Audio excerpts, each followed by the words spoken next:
Meus amados, podem sentar ou assentar-se. Eu quero primeiro fazer aqui uma introdução para nós nos conectarmos com a nossa mensagem.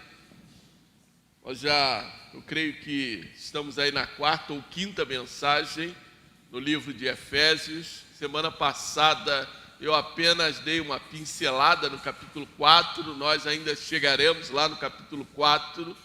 Quando falarmos do capítulo 4, eu preciso falar sobre os dons espirituais que estão ali demonstrados, por isso eu apenas pincelei ali, uma vez que nós estávamos falando sobre o ministério pastoral.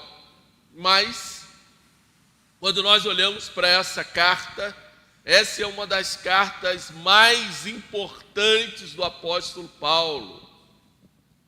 É claro que nós não estamos separando as demais cartas do apóstolo Paulo, mas pela sua profundidade teológica, a carta aos Efésios é uma carta especificamente para a igreja.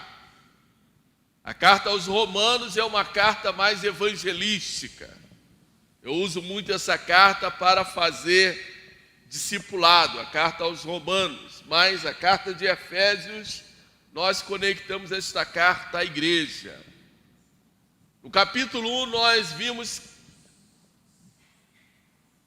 o quanto Paulo orou pela igreja, a preocupação de Paulo, a igreja. Ali naquele capítulo, Paulo nos mostrou como, salvo por Jesus, ele é abençoado com toda a sorte de bênçãos nos lugares celestiais.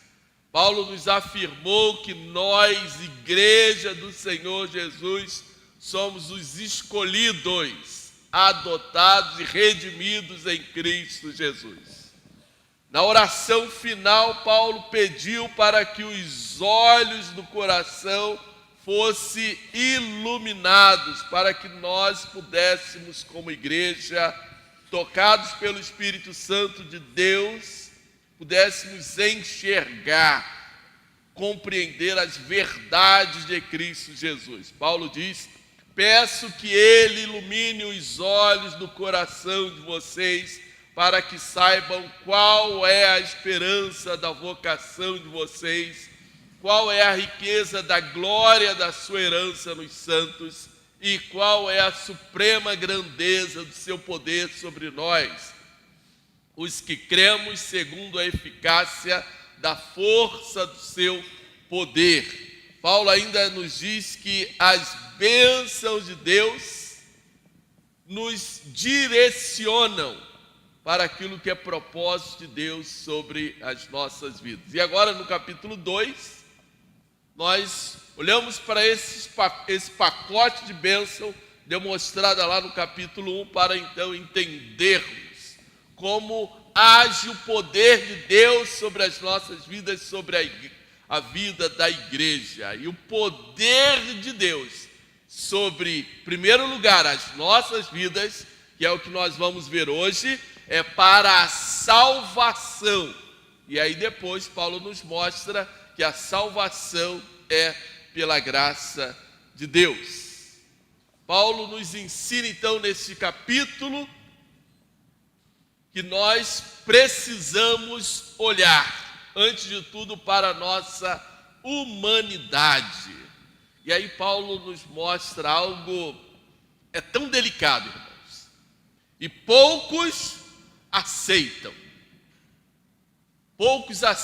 que a humanidade vive uma tragédia. É a tragédia da condição humana do homem sem Cristo. Poucos aceitam isto, mas essa é a verdade que o apóstolo Paulo está nos mostrando nesta carta. A tragédia da condição humana do homem sem Cristo. Capítulo 2, os versículos de 1 a 10, talvez possa nos parecer algo estranho. Talvez muitos tenham dificuldade de aceitar. Por isso é que é tão difícil nós ousarmos pregar o capítulo 2 em nossos dias. Primeiro, a gente tem um testemunho pessoal que todos nós, como cristãos, deveríamos estar compartilhando com os nossos amigos, com os nossos familiares. Qual era a nossa condição? Como era a nossa vida no passado? E como foi a nossa experiência quando aceitamos a Cristo Jesus como nosso Senhor, que é o que está narrado aí no capítulo 1. E ainda nós precisamos nos conectar como está a nossa vida hoje. São 3 verdades que está aqui no capítulo 2, são os versículos que nós vamos conversar hoje. Como era a nossa vida no passado, o que Cristo fez e como está a nossa vida hoje. Paulo ele faz um resumo como deveria ser o nosso testemunho.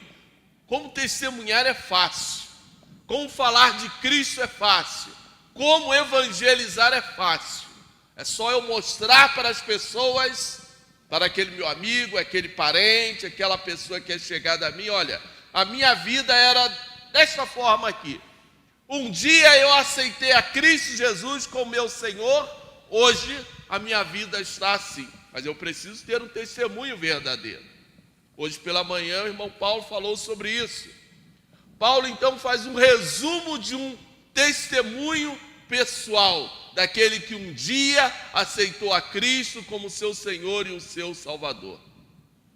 E olha, a salvação é o melhor presente que recebemos de Deus.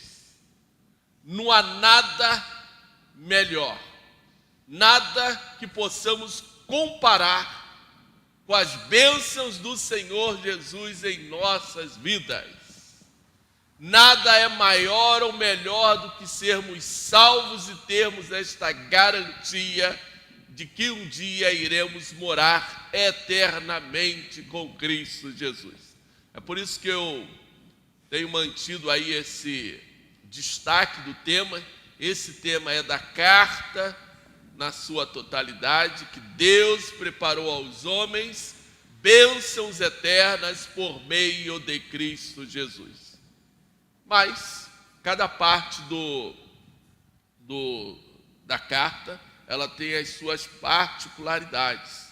Por isso nós precisamos conectar o capítulo 2 ao capítulo 1 para nós entendermos. E como hoje eu vou falar desta depravação humana apenas, então eu li até o versículo 10 para você entender, para você compreender aquilo que virá depois. Talvez você não vai estar conosco, não vai ter continuidade a essa mensagem, então você tem aí essa oportunidade. Mas pela graça de Deus, a nossa intenção é nós transmitirmos o nosso culto. Talvez você esteja numa outra cidade. Muitos me pedem durante a semana o link da nossa mensagem. Eu sempre oriento, mas nem todos têm aí essa facilidade. Faça a inscrição no canal da igreja, que sempre, quando postarmos a mensagem, você vai estar recebendo aí o link ou o convite para estar acessando. Mas, entrando aí no nosso capítulo 2, Paulo então apresenta essa nossa experiência com Deus, a nossa experiência de salvação. Então nós precisamos lembrar, tá, que durante pelo menos esses 2 encontros hoje e o próximo encontro, nós vamos falar sobre 4 verdades. Primeiro, a condição miserável do homem. Quem éramos sem Cristo Jesus? Antes de nós aceitarmos a Cristo como nosso Senhor e o nosso Salvador. E Deus então passa a agir, operar, que é a salvação, é a intervenção soberana de Deus. O que Deus faz por nós? a salvação, que é a grande verdade do capítulo 2, pela graça de Deus mediante a fé. E assim Deus opera nesta salvação os seus propósitos. E o texto diz a respeito das boas obras, como devemos viver a partir de uma vida com Deus. Durante 2 encontros nós estudamos sobre a nossa vida no reino de Deus, né? Como nós podemos cooperar no reino de Deus, na escola bíblica. E realmente foi uma bênção. Se tiver a oportunidade, pega aí a revista e dá uma lida aí na revista para você poder se conectar e entender um pouco sobre esse tema. Mas nós temos uma história no passado, todos nós, ou ainda estamos na nossa história do passado. E aí é você que tem que entender o teu time, como está aí a sua vida. Ou nós tivemos uma história no passado, ou ainda estamos vivendo a nossa história. Ainda não temos esta conexão com Deus, ainda não experimentamos esse encontro com o Senhor.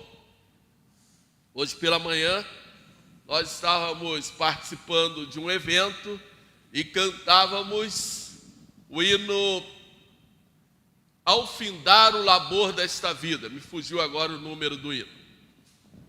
Esse hino foi um dos hinos que cantou quando eu aceitei a Jesus Cristo no dia 23 de abril de 1989. Eu estava sobre um sofá, porque iria acontecer um culto lá em casa, mas eu estava imobilizado, parte do peito, braço, as pernas, mas ainda assim, eu me esforcei para ficar de pé, para demonstrar ali, para aquele grupo que estava ali em casa, a minha decisão por Cristo Jesus. Pela graça de Deus, pela misericórdia do Senhor, com muita luta, não foi fácil, nós chegamos até aqui. Mas os primeiros versículos do nosso texto, eu vou voltar aqui na nossa leitura. Paulo nos diz o seguinte: ele nos deu vida quando vocês estavam mortos em suas transgressões e pecados, nos quais vocês andaram noutro tempo, segundo o curso deste mundo, segundo o príncipe da potestade do ar, do espírito que agora atua nos filhos da desobediência.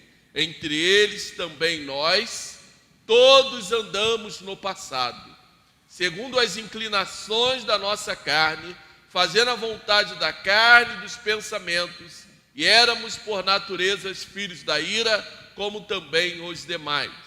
É interessante que o apóstolo Paulo, ele inicia mostrando, falando na terceira pessoa, ele lhes deu vida para vocês, quando vocês estavam mortos em suas transgressões e pecados. E aí no versículo 3, Paulo diz, ele também, entre eles também nós todos andamos no passado, segundo as inclinações da nossa carne. Então Paulo não se exclui. Esta semana nós, fazendo aí a carta aos Romanos, nós lemos aí o capítulo 7, quando Paulo também mostra a miserável vida que ele estava vivendo. Paulo não se exclui. Eu até compartilhei no grupo da igreja, mostrando para os irmãos a comparação de versões bíblicas sobre esse texto. Romanos 7, versículo 19 e 20. Paulo faz 4 destaques nesses 3 primeiros versículos, para destacar a nossa história do passado. E é o interessante que Paulo, ele está nos lembrando uma outra frase que o texto bíblico também nos mostra. Versículos 13 a 14 de Colossenses, capítulo 1, Paulo fala o seguinte: Ele nos libertou do poder das trevas e nos transportou para o reino de seu Filho amado, em quem temos a redenção, a remissão dos pecados. Paulo mostra como o pecado age contra nós, contra a nossa vida. O pecado não é apenas uma escolha isolada do ser humano. Preste atenção nisso. O pecado é também uma condição espiritual que todo ser humano herda desde Adão. O pecado afeta a toda a natureza humana. O homem nasce pecador, mas ele também escolhe pecar. Ele é pecador por natureza e por prática. Ele vive, enquanto estiver nessa terra, uma intensa luta contra o pecado. Paulo nos ensina como nós éramos, o que Cristo fez e como nós vivemos agora. Eu quero primeiro destacar o nosso estado, a nossa natureza. E aí Paulo nos diz que Deus nos deu vida quando nós estávamos mortos em nossas transgressões e pecados. Irmãos, por mais que muitos não queiram aceitar, o homem está morto em seus pecados, mesmo que esteja vivo fisicamente. É bíblico, não tem como negar.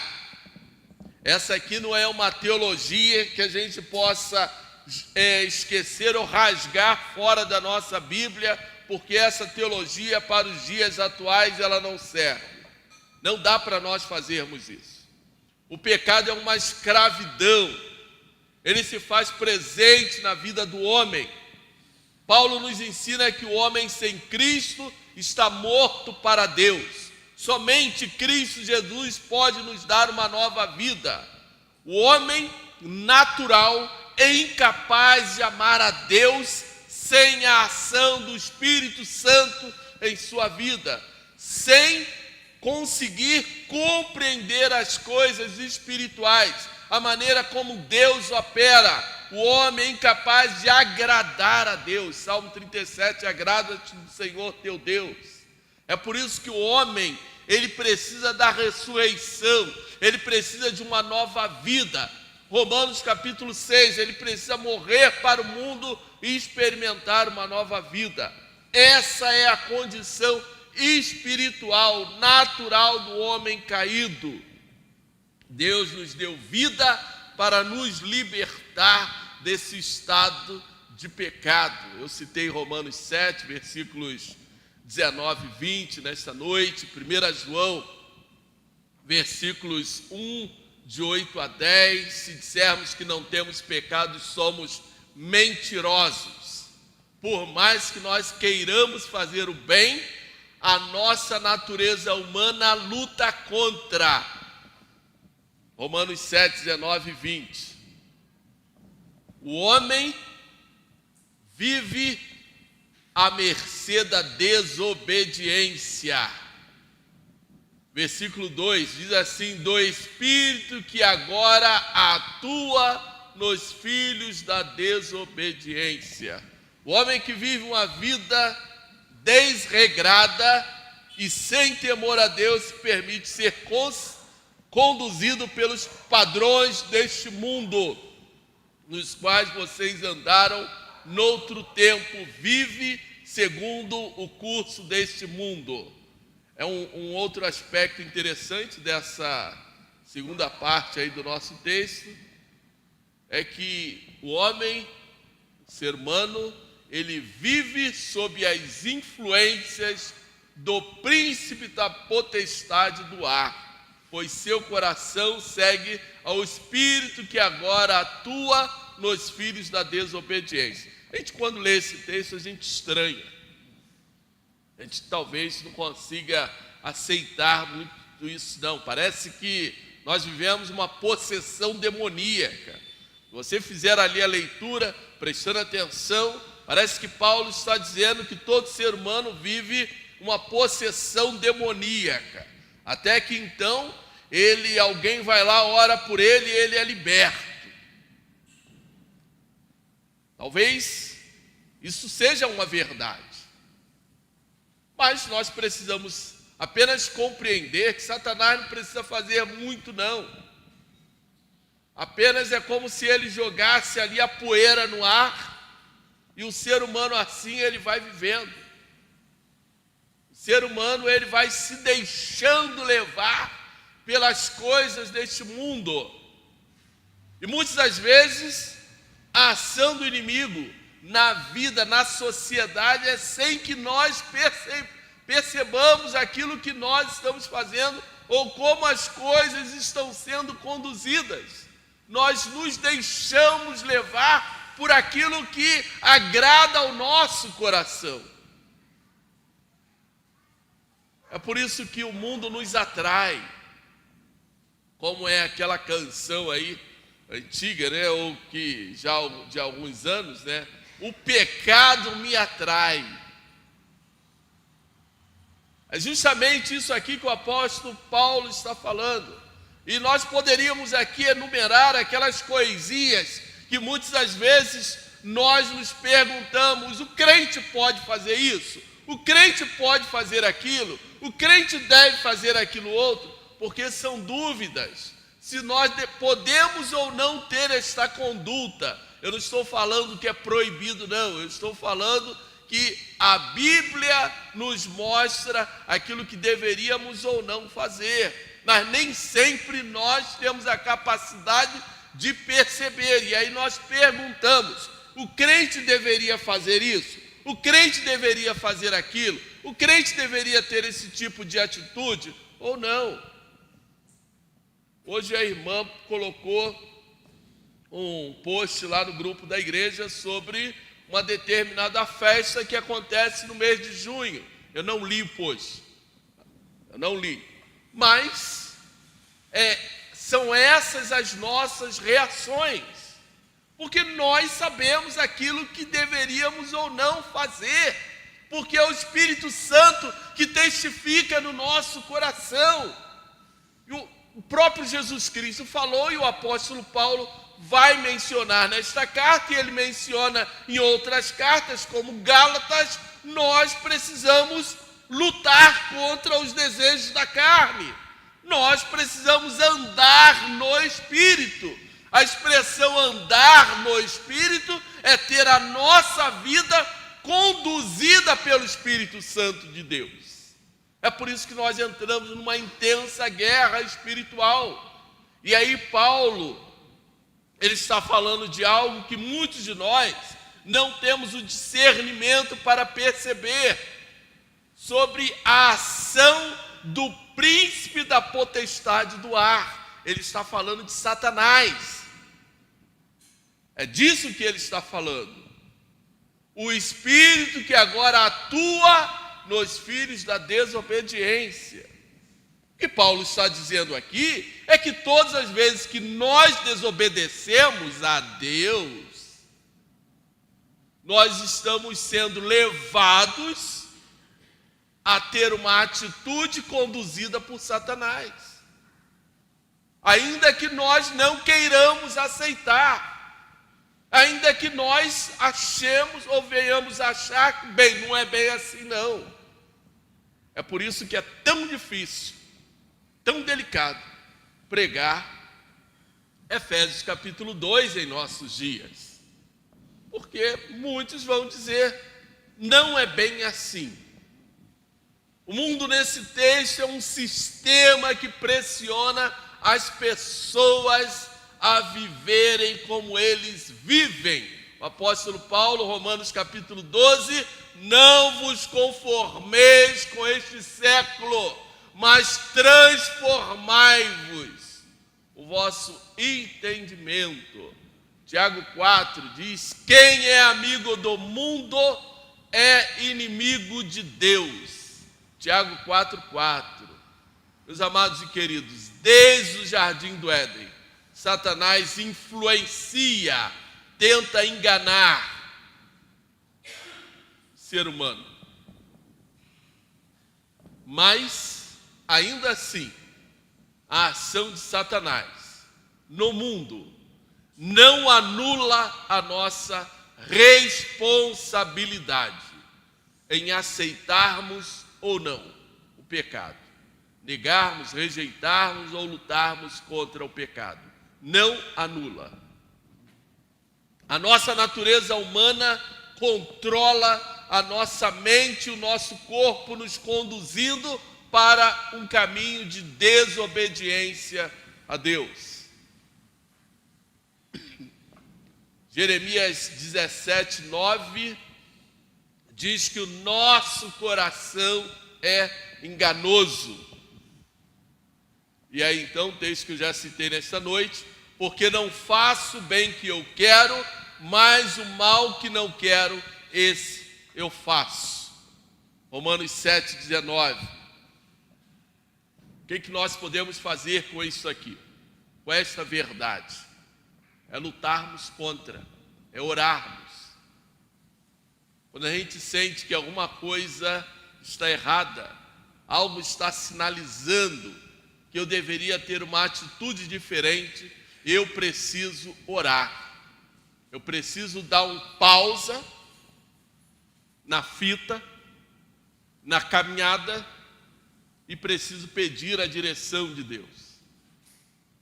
Quantos foram as histórias dos reis que estão lá na Bíblia, que tomaram decisões que eram contrárias à vontade de Deus? Alguns desses reis foram repreendidos.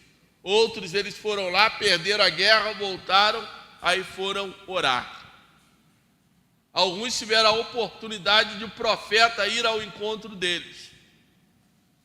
Jeremias foi enviado a Israel, ao povo de Judá, para pregar contra aquilo que eles estavam praticando. A decisão deles era matar Jeremias. Quando Jesus Cristo entra em Israel, olha para Jerusalém e declara: Jerusalém, Jerusalém, que mata os profetas. Meus amados, todas as vezes que nós negamos a palavra de Deus, nós estamos negando a ação do Espírito Santo em nossas vidas. É por isso que hoje a humanidade está em total depravação. É por isso que muitas coisas que acontecem, nós não precisamos estranhar, mas precisamos orar. Paulo diz então no versículo 3: entre eles também nós todos andamos no passado, segundo as inclinações da nossa carne, fazendo a vontade da carne e dos pensamentos, e éramos por natureza filhos da ira, como também os demais. O homem não convertido vive para agradar a seus próprios desejos e os desejos do seu pensamento. Eu vou fazer aqui, não é uma meia-culpa, mas eu quero mostrar para que o irmão não saia com peso no coração ou na consciência.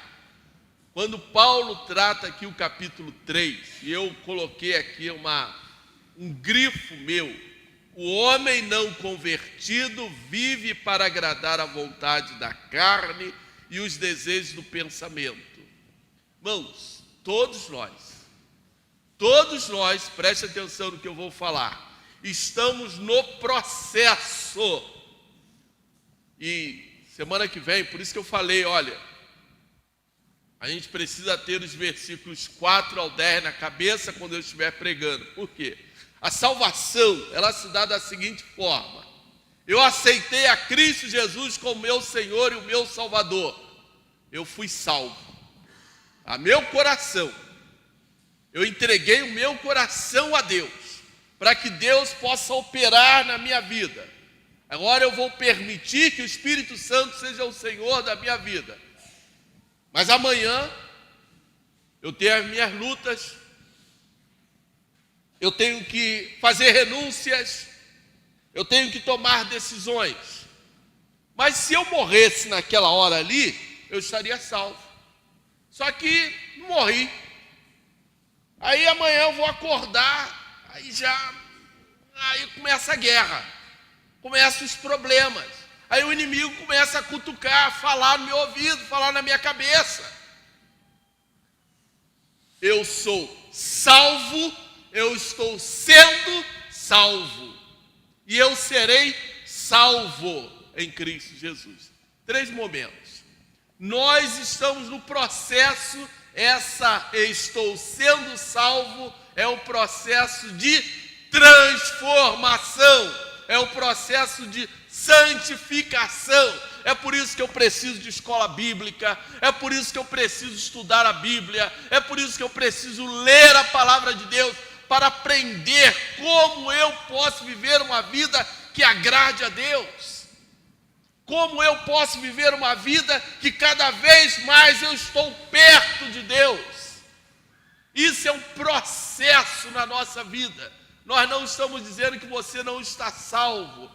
A palavra conversão é quando você está sendo transformado. O homem que ainda não foi transformado não consegue agradar a Deus, pois ele vive segundo os desejos da carne. Gálatas capítulo 5. Tudo ele faz pelo pensamento. Paulo diz: andai no Espírito.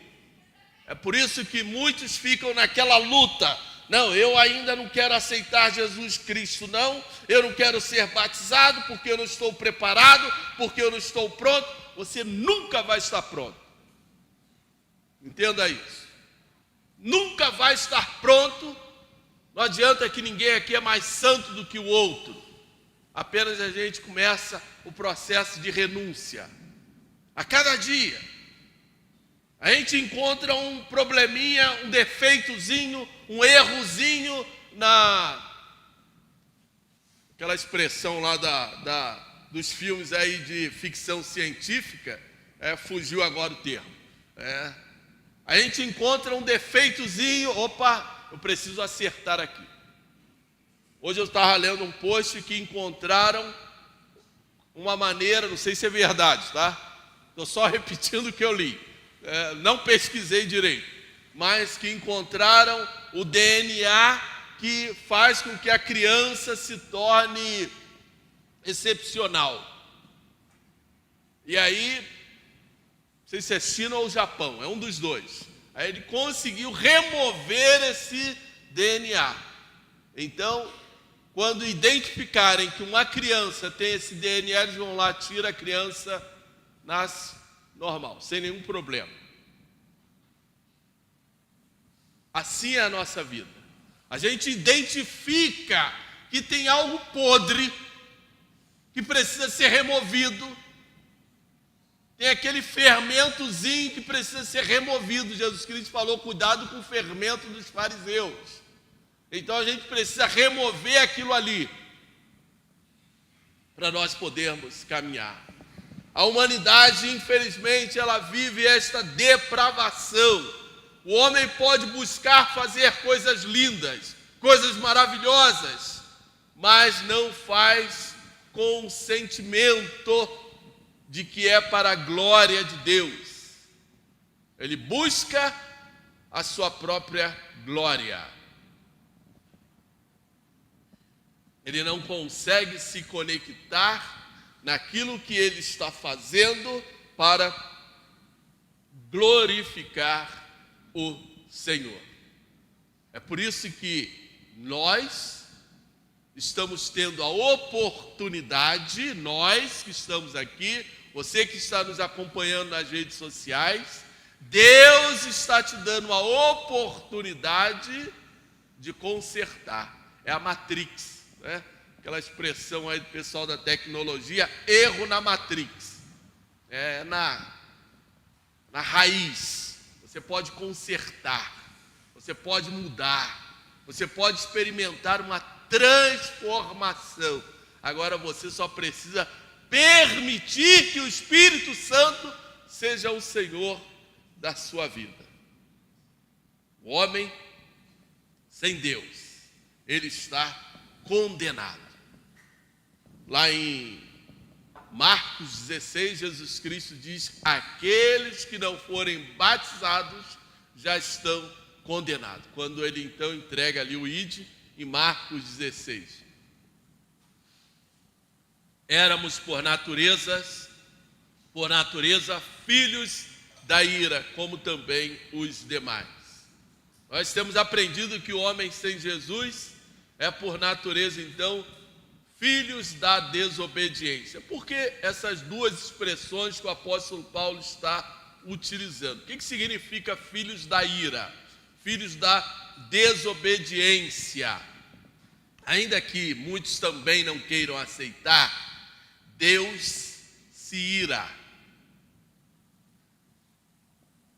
A ira de Deus é um atributo de Deus. Estranho, né? É estranho, é? Por quê? Como? Como assim? Mas, enquanto o homem não tem Cristo, ele está debaixo da ira de Deus. A ira de Deus é o juízo de Deus. Somente Cristo Jesus pode aplacar a ira de Deus. Por isso Paulo vai utilizar essas duas expressões aqui na sua fala, do capítulo 3. Entre eles, também nós, todos andamos no passado, segundo as inclinações da nossa carne, fazendo a vontade da carne e dos pensamentos. E éramos por natureza filhos da ira, como também os demais. Então Paulo está dizendo que todos aqueles que não aceitaram a Cristo estavam debaixo da ira de Deus, viviam na rebelião do pecado. E Deus, sobre todos eles, trouxe o seu juízo. O homem, para mudar esta situação, ele precisa da graça de Deus. É o guarda-chuva. Ele precisa dessa proteção de Deus. Ele precisa fugir do furor de Deus. Jesus Cristo fala sobre isso em Mateus 25. Mateus 7 você vai encontrar. O livro de Apocalipse é cheio. Toda a visão escatológica que os escritores bíblicos escreveram, eles estão falando sobre o cálice da ira de Deus que será derramado sobre a terra. Mas a ira de Deus não alcança somente aqueles que vão estar no juízo. A ira de Deus continua e ela vem sobre nós, ainda nesse tempo, porque a ira de Deus é juízo de Deus. E nós não sabemos quando o juízo de Deus virá sobre nós. Nós não sabemos qual é a nossa hora, quais são os propósitos de Deus e até quando as misericórdias do Senhor estarão sobre a nossa vida. Eu quero concluir te dizendo o seguinte: nós, a humanidade, elas têm experimentado a maior tragédia humana, ou a maior tragédia dos seus tempos. E não é a pobreza, não é a enfermidade ou a morte física, ainda que nos assuste, mas a maior tragédia é o homem estar morto espiritualmente. O homem escravizado pelo pecado, que não consegue se libertar de vícios e outras coisas mais. O homem dominado pelo mundo, separado da glória de Deus. Romanos 3. Quando nós olhamos Efésios, nós somos levados a olhar quem nós éramos, a nossa história no passado. quando nós estávamos mortos em nossos pecados, vivendo debaixo da desobediência, e muitos de nós tivemos que experimentar algo que nós não gostaríamos de experimentar. Muitos de nós tivemos que passar por momentos difíceis, experimentar o vale da sombra da morte, mas éramos merecedores, pois negávamos a Cristo Jesus. Não tínhamos força para mudar essa nossa condição, mas também não éramos merecedores de alcançar a salvação. Por isso, Paulo vai dizer que a salvação não é mérito do homem. O escritor bíblico, Paulo, ele nos deixa olhar para o horizonte. Ele conduz a igreja, a cada um de nós, a reconhecermos a profundidade do nosso estado antes de Cristo Jesus e entendermos e glorificarmos a Deus por aquilo que Ele fez por nós hoje. A salvação pela graça de Deus, ainda que não seja um mérito nosso, mas nós alcançamos quando entregamos a nossa vida a Cristo Jesus e permitimos que Cristo seja o nosso Senhor, o nosso Salvador. Precisamos entender, precisamos enxergar que à nossa volta há uma escuridão, há trevas, mas Cristo sobre nós brilhou a sua luz. É como se nós estivéssemos num lugar totalmente escuro, mas sobre cada um tivesse um foco de luz. Assim é o mundo que nós vivemos. É por isso que nós não podemos glorificar a nós mesmos, pois tudo que nós experimentamos é a obra da graça de Deus. Aqueles que estavam mortos receberam então uma nova vida. Aquele que estava condenado recebeu o perdão. Aquele que era inimigo de Deus se tornou filho de Deus. E essa é a maior bênção que nós temos em Cristo, a eternidade. Em Cristo, Deus transforma pecadores mortos em filhos vivos para a sua glória, para experimentar e ter certeza de uma vida eterna. Por isso, não tenha receio, não tenha medo de entregar a sua vida a Cristo Jesus e permitir que Ele seja o Senhor da sua vida e permitir que Ele mude a sua história. Todos nós temos uma história no passado, mas Deus quer mudar a nossa história hoje. Ele quer nos dar a certeza de uma nova vida, a certeza de uma esperança eterna. Amém? Nós vamos colocar em pé. Quero orar por você. Se você quiser sair do seu lugar, vir aqui à frente, para nós podermos orar por você.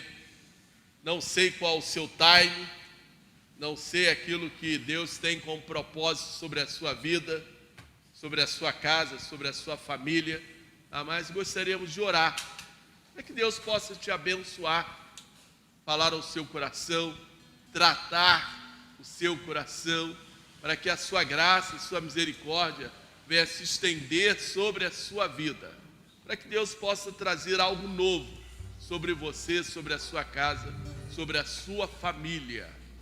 Tínhamos uma vida de passado, mas hoje Deus está trazendo uma novidade de vida para cada um de nós. Então não se constranja na presença do Senhor. Entrega a sua vida, deixa Deus ser o Senhor da sua vida, ser o Senhor da sua casa, ser o Senhor do seu lar, para que a sua vida realmente seja habitada pelo Espírito Santo de Deus. Pai amado, nós, nesse momento, queremos clamar, ó Pai, pelo poder da Tua graça, pelo poder do Teu Santo Espírito, ó Pai, sobre cada vida que aqui entrou, ó Pai, sobre cada um que aqui se encontra. Nós queremos pedir, ó Pai, que Teu Espírito Santo possa, Senhor, marcar a cada uma dessas vidas, aqueles que vieram aqui à frente, talvez alguns por quaisquer motivo continuaram, ó Pai, em seus lugares, mas que seus corações agora sejam tocados pelo poder do Teu Santo Espírito, ó Pai. Eu quero, Senhor, apresentar, Senhor, a cada coração agora diante do Teu altar. Eu quero clamar, ó Pai, para que o poder da Tua graça, a autoridade do Teu Santo Espírito venha sobre cada vida, ó Pai. Para que haja libertação, ó Pai. Para que haja vidas transformadas, Senhor Deus. Para que Teu Espírito Santo possa estar operando no seio da Tua igreja. Para que cada coração que aqui se coloca agora, que se oferece a Ti, ó Pai, seja tomado pelo poder do Teu Santo Espírito. A Tua palavra nos diz que é Tu que traz o perdão. Por isso, ó Pai, que esta vida, ó Pai, venha experimentar o Teu perdão. Venha experimentar, Senhor Deus, a cura, a libertação. Venha experimentar, ó Pai, o domínio do Teu Santo Espírito. Que Tu, ó Pai, venha quebrar todos os poderes do ar, poderes das trevas, sobre cada um dos Teus servos que agora se apresentam diante de Ti. Para que eles, Senhor Deus, com o coração quebrantado, com a vida transformada, eles possam, Senhor, olhar para Ti, ó Pai, e se permitirem que Tu possa operar, e que Tu possa dominar o seu coração, dominar as suas vidas. Eu peço, Senhor, que cada um, ó Pai, que agora se coloca diante de Ti, venham experimentar o Teu perdão, a Tua graça, a remissão dos seus pecados, para que seus nomes sejam escritos no livro da vida, e eles tenham esta certeza no coração. Hoje eu entreguei a minha vida a Cristo Jesus. Eu nego todo o pecado. Eu peço perdão pelos meus pecados. E eu clamo para que o Espírito Santo de Deus possa operar em minha vida, transformando meu coração, transformando a minha história em nome de Jesus. Pai amado, obrigado por esta noite. Obrigado, ó Pai, por cada vida que aqui se encontra. Nos abençoe, ó Pai. Nós venhamos ter uma semana abençoada. Uma semana debaixo da Tua graça, do Teu poder, em nome de Jesus. Amém. Deus abençoe a igreja, Deus abençoe os irmãos. Tenham todos uma boa noite em nome de Jesus. Amém.